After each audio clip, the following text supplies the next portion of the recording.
May hapon sa tanan, nanapod kita sa Light Them with My Word, ang sinimana nga pagpaambit sa kinabuhi sa layko. Ato Ebanghelyo kinutlo sa Lucas Kapitulo 21, versikulo 5 hangtod sa 19. Magsugod ko sa istorya, no? Usa ka batanon nga lalaki nga ga-training siya sa usa ka marathon. So, kada adlaw nagdagan siya bisan tuod og ang panahon dili kaayo na gaulan, init kayong adlaw ug even kana na ang tugnaw kayo nga panahon. Iyag yung gipugos ang iyang lawas para mulahutay. Usa ka adlaw, usa ka bagyo, no, ning dangat sa kananaang sa panahon nga siya nagdagan o nagkontes kasagara sa mga nagapil sa contest ning undang, but siya nadumduman niya ang iyang tinguha nga siya modaog gayod o nga ay ganti nga naghulat kaniya diha mahuman niya ang usa ka marathon.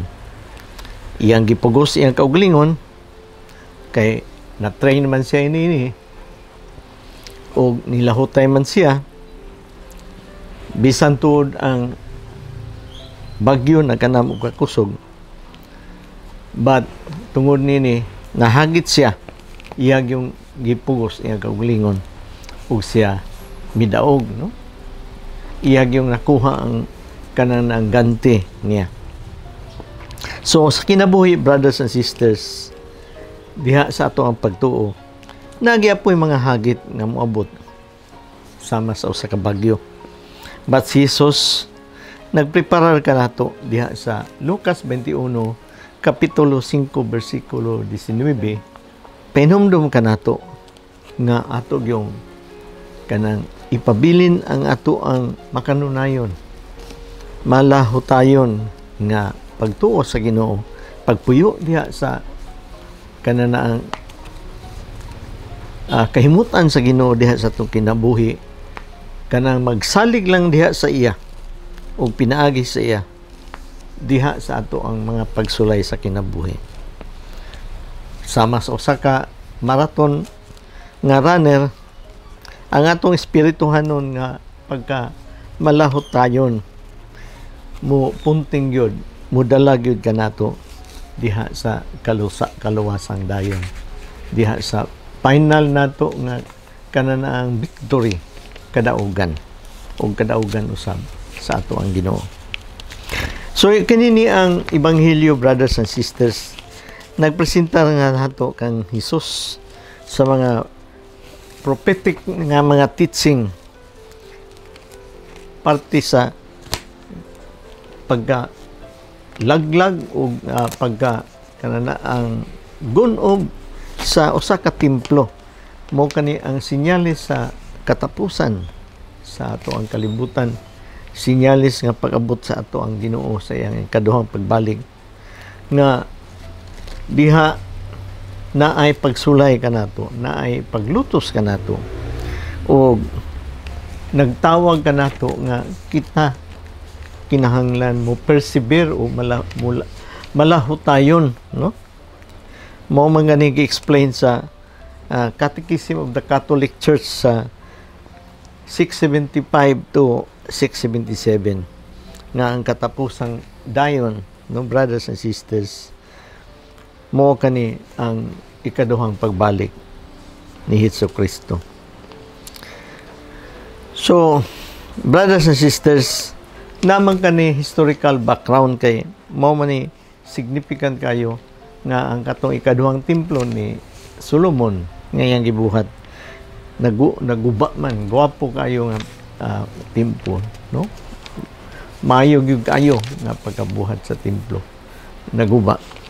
Kay ngano man nagigbatok man sila sa Romano, kung ang Romano ni balos kanila o sila tanan nan nawad-an na nun og templo. no? So nakinahanglan nato nga ang ato gidayang pangandam ug ang ato ang pagka-vigilant makanayon nga magbantay sa ato ang kinabuhi nga dili gyud kita mapapag mawala pag-abot sa ato ang Ginoo nara gihapon kita, no? Imbis nga mayo gayud ang ato ang lakaw sa kinabuhi apan pagbalik niya nan wala nato mag-agwanta ang atong kinabuhi, naparot na noon kita. O si Jesus nag-warning ka nato, brothers and sisters, mga disipulo niya, nga ang umabot nga mga trials, no, ang mga pagsulay, maka-encourage unta, makahagit unta nato nga magpabilin nga masinubtanon nga ang promesa sa Espiritu Santo mo'y mugiya ka nato. Ang gi-promise nga ang Espiritu Santo nga mao'y mahimo nato nga giya, mo giya gayud ka nato, makita gayud nato og mag-ampo gayud kita diha sa Ginoo nga ang Espiritu Santo mo'y mo lahutay ka nato, no? Nining mga pagsulay. So brothers and sisters, naay mga question about nini nga may gihapon itong paghinuktukan. Unsa may kananang kahulugan sa pagkagunom sa usa ka templo nga makita nato nga naay kalambigitan o naay symbol, no? Naay pagsabot diha sa ato ang ginapuy-an karong mga panahona. Ngani nakita nato, no? Kung iyon kita temple, ang lawas nato temple of the Holy Spirit man gyud. So kung petag magunom ug madaot ang ato ang templo na nadaot kini tungod sa atong mga kasalanan. So madto kita sa Ebanghelyo sa bersikulo 5, dihay pipila kanila nga naghisgot bahin sa templo kung unsa kini katahom tan-awon o gidayan-dayan sa mandindot nga mga bato sa magsagasa nga gihalad ngadto sa Dios. Unya mingon si Jesus, nakita ninyo kining tanan apan moabot ang panahon nga walay bisan usa ka bato ang magpabilin nga nahimutangan niini kay ang tanan tumpagon gayud. So brothers and sisters, grabe bitaw kanindot ang templo ni Solomon, no? Manindot kayo sa mga dayan-dayan, sa mga dekorasyon, even sa kulor sa kadako ug uban pa, manindot gayud ang iyang design, no? So mga disipulo ning dahi gayud sila sa templo nga kanindot.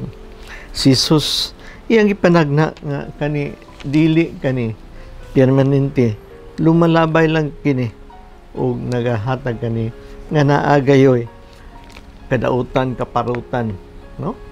Kay kung ang ihang pasabot ang templo mo atong panglawas, ang templo mo kita mga katawhan sa Ginoo, ang templo mo ang ato ang simbahan, mga tawhanon, mga tao sa Ginoo nga nagpuyo diha sa iyang mga latid, sa iyang gipatuman sa kitong kinabuhi para kita maluwas nan makita nato nga nadaot gayud kini tungod sa ato mga kasalanan, no?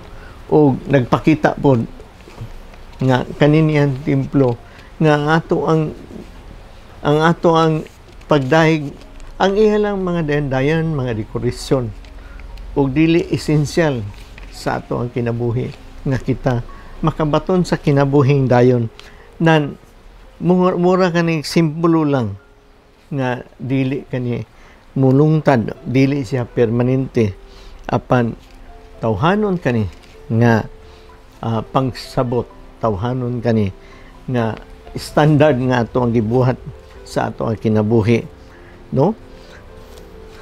Mao na ang ato yung Jesus nag-emphasize kayo, nagpakita kayo siya nga ang ato ang pinaka hope or paglaom nga unta ang Ginoo nga gingharian mutunhay dili lang sa ato ang pisikal nga dayan-dayan o mga kagwapo, but kagwapo diha kaanindot diha sa ato ang kinabuhi nga ato ang gipadayon diha kang Kristo hantod sa iyang pagbalik.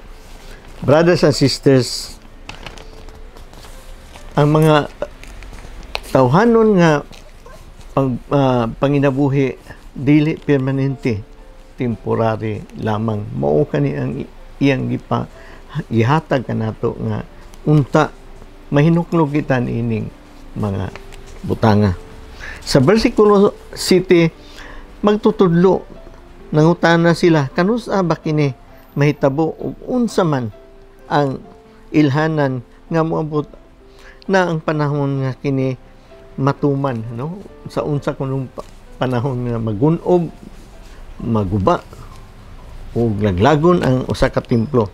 Si Jesus miingon, pagbantay kamo ug ayaw kamo palimbong kay daghan ang muanhi sa akong ngalan nga mga ingon ako mao si Kristo, ug moingon usab sila miabot na ang panahon apan ayaw sila tuuhi, ayaw kamo kahadlok kung makadungog kamo mga gubat ug mga kagubot kay kining mga butanga kinahanglan nga mahitabo gayud pag una apan wala kini magpasabot nga mauna kini ang katapusan.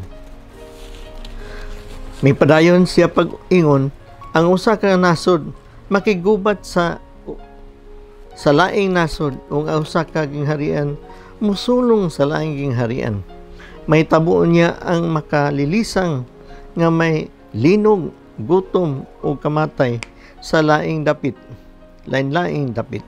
Ingon man ang makahadlok nga mga butang o mga dagkong ilhanan gikan sa langit.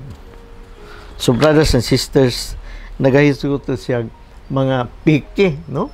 Piki nga mga misaya, piki nga mga manluluwas ug naay gubat, naay natural nga kananaang disasters, no? Ug naay paglutos. Og si Jesus nag-warning kanato nga kinilang mga sinugdanan.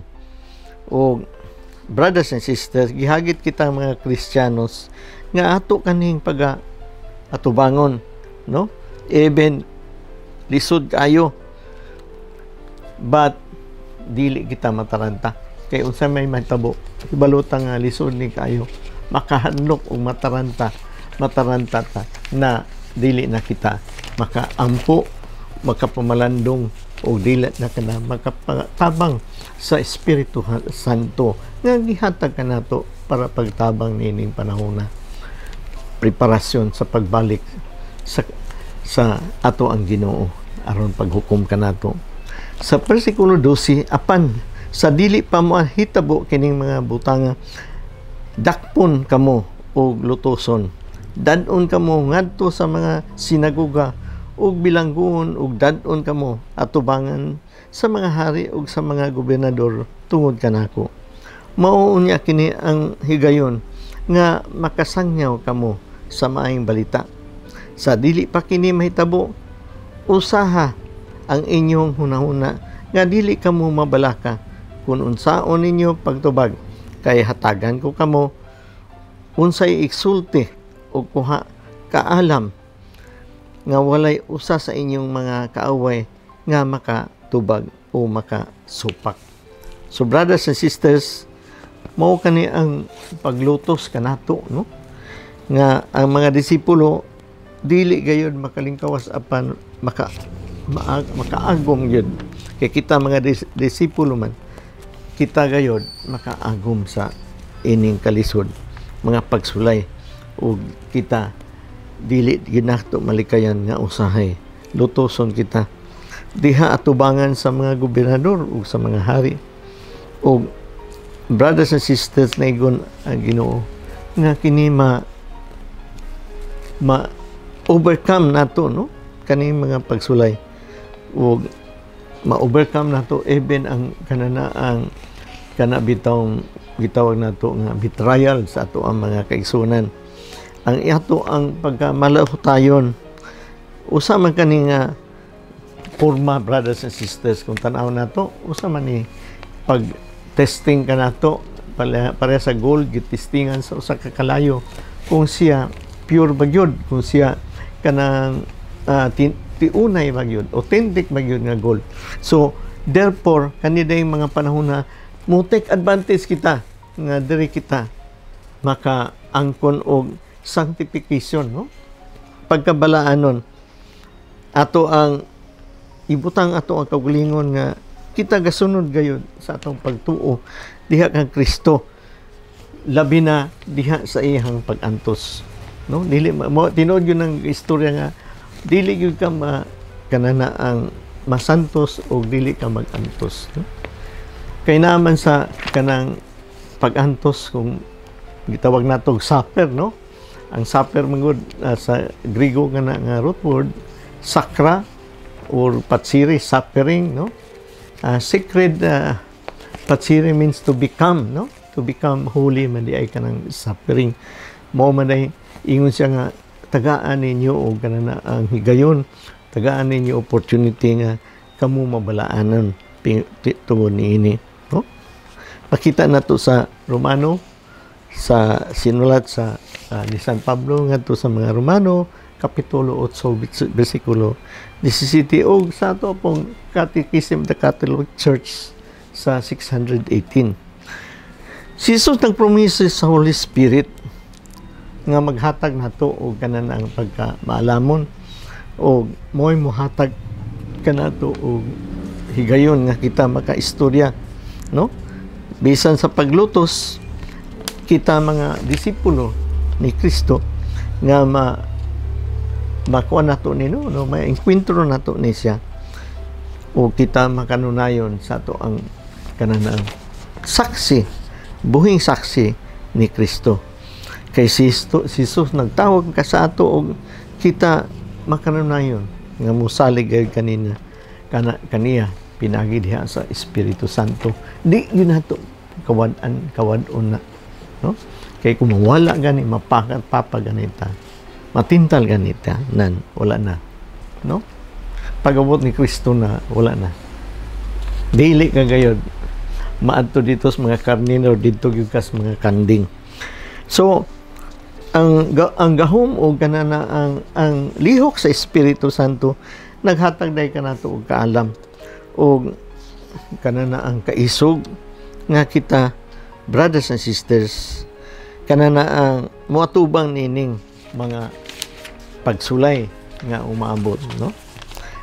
So ngani si Pope John Paul II, Saint Pope John Paul II, no, sa iyang Redemptoris Missio naghatag gayud siya og priority nga kita mga saksi ug ang atong mga kabahin nga pagabuhaton nga diha sa espiritu atong gamiton kita kay mao kani usapod ka opportunity nga ang tao nagkinahanglan sa pulong sa Dios, nagkinahanglan kanana ang promesa sa Ginoo sa kaluwasan. Sumo kani opportunity nato mag-evangelize kita, no? Kanana ang kita gi-encourage, no? Kita giyatagan og kanang kagayunan nga kita mga magtutuon mao kani ato ang panahon karon nga ato ang isangyaw ang mayang balita sa Ginoo tungod sa kalibog, tungod sa kanang kaguliyang ug dili masabtan ang panahon na kini nga si Kristo ra ang makahatag nato kasabtanan pinaagi sa iyang wisdom, kaalam nga gihatag nato ug mao kani ato ang hatag sa ato ang ebanghelyo kanila. So brothers and sisters, atong tuduan ang mga katawhan sa Ginoo nga motuo sila ug mahimong saksi upad sa uban ug boldly under pressure nga musangyaw sa uban sa kaluwasan. Kay daghang ay karong panahon na nga wala gyud gatuo, dili gatuo sa Ginoo. Limang ka ang sulti sa CBCP, 80% ang nominal Catholics. Asam ka makita? Katoliko lang na ha? How about the other Christian denomination? No? So, mo nga na ang usa ka concern nato. No? In verse 16, buhian ka mo bisan gani sa inyong mga ginikanan o ang inyong igsuon, ingon man sa inyong mga kadugo o mga higala o patyo nila ang uban kaninyo. Kasilagan kamo sa tanang tungod kanako, apan walay bisan usa ka buhok sa inyong mga ulo nga mga wala. Pinagi sa inyong paglahutay, maluwas kamo. No? Wala ko ni usa ka buhok sa inyong ulo nga mawala. Never kuno bisag usa ka strand sa inyong hair, strand of your hair nga mawala. But pinagi sa paglahutay, maluwas kamo. So brothers and sisters, malahutayon, no? Diha sa ato ang kinabuhi. Kaya nga naman, grabe ang panahon, no? Pamilya kuno magbudhi diha sa ilahang ubang pamilya, ang mga matutuhoon gatuo sa kang Kristo, kamo dili lang kanana lutuson but masuko ngayud sila maayo kaning panghimarauton gyud kamo, no? Ang tawag nga magpakalahutay sa ato ang kinabuhi, mo'y makahatag nato sa kaluwasan sa ato ang kinabuhi, pinagi sa paglahutay, pinagi sa ato ang koneksyon diha sa ato ang simbahan, nga makasabot kita sa ato ang makanunayon nga pagpaningkamon, labi na diha sa ato ang pag-antos, no? O ikinahanglan nato ang tawag sa tawag living witness, no? Kanang a call to witness, saksi, morning martirya, gitawag natong martirya. Tinuod nga pagtuo, malahutayon gayod, pinagi sa pag-antos. Kaning atong pag-antos, kinahanglan makaangkor diha kang Kristo, no? Pinaagi sa Espiritu Santo nga mutabang kanato. Sa versikulo 19, yun siya, pinaagi sa inyong paglahutay, maluwas kamo. So, mo ni brothers and sisters, by your endurance, you will gain your lives. Pinaagi sa inyong paglahutay, maluwas kamo. So, sama sa usa ka marathon runner, every steps nga kalisdanan nga iyang gidala o iyang gibuhat, maduol na dayon siya diha sa iyang kananaang gipreparar nga ganti sa Ginoo sa kaluwasan. So kita mahimo unta si tama pareha sa nag-appeal ining salmot sa pagdagan sa usa ka marathon runner nga kita malahutayon o kananaang tabangan diha sa Espiritu Santo nga gihatagan nato sa Ginoo. Si St. Paul the Apostles, iya kaning na-recognize nga ang kamatayon through martyrdom dili gayod layo ug duol na gayod para kaniya, no? During that time kay initado mga kaysa sa Romano, ug siya iya ning gibuhat kani nga hugot sa iyang pagtuo sa kaluwasan ug sa ni Kristo nga mao ang atong Misaya. Ang iyang pagdaig ug panghihimaya nga iyang gihatag ug gisakripisyo, nagaingon siya, kay bahin kanako miabot na ang takna nga ihalad ako ngadto sa Dios. Panahon na nga mobiya ako sa niining kinabuhian. Gihimo ko kutob sa akong maabot pakiglumba ug natapos ko gayod kini.